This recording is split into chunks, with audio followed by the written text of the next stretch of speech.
produced on screens all the way up through your living room. 2 weeks ago, Google, who knew that, went ahead and pre-announced that they were headed for the living room television screen.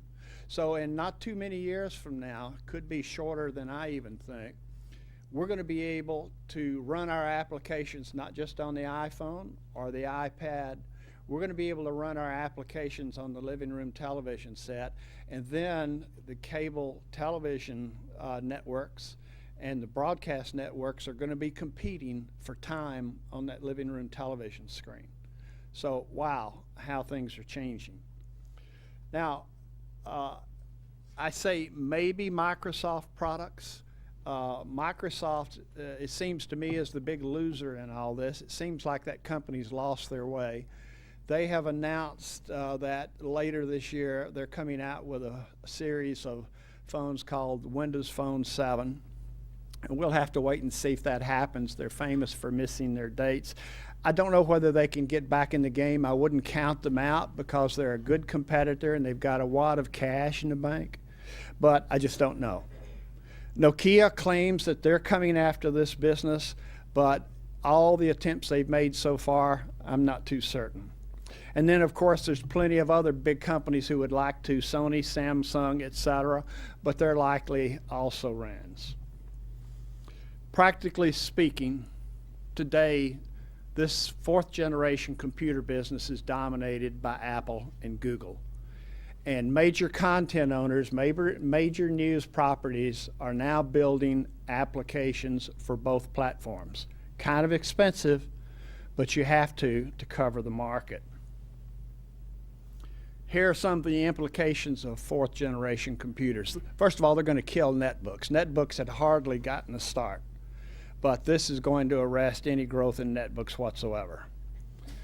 These fourth generation computers, particularly like the iPad, I've had the iPad 7 days, and it has reduced my utilization of the iPhone. It's reduced my utilization of my laptop and desktop computers. It's finding a new place in my life.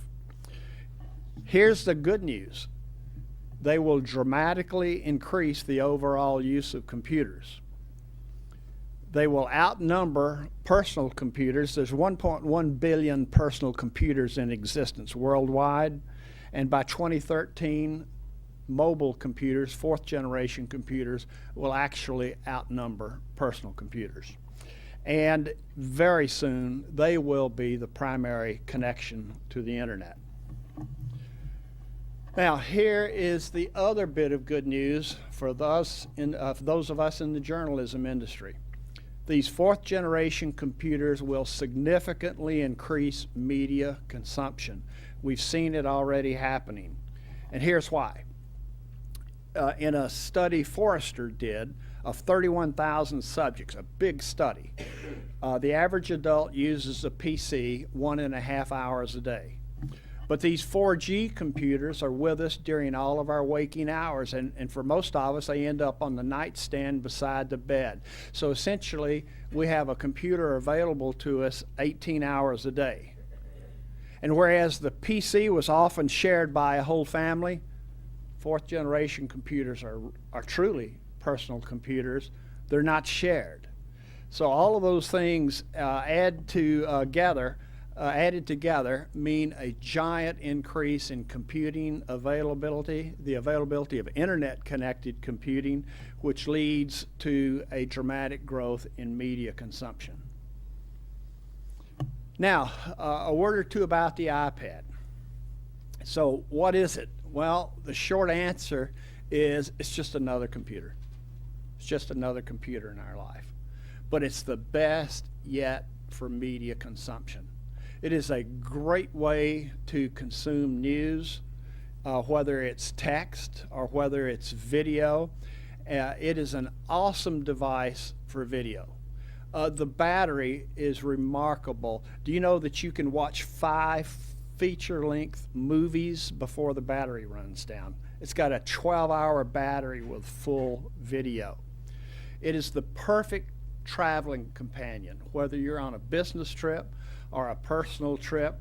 it is clear that it is a great traveling companion, not just for adults, but for kids as well. I sure wish I'd had one when we took those long drives to Florida to hand my kids in the back seat. Now with all the games, it is a great companion for kids. It is already very, very clear to me that it is a terrific business and recreational reading device. Now, I read an entire book last week on my iPhone, but on the iPad, the reading experience is just fabulous. So it's a good place to collect all your business reading. When you get on an airplane, no longer wasted time. You've got it all right there. It's a good place to read novels in full color.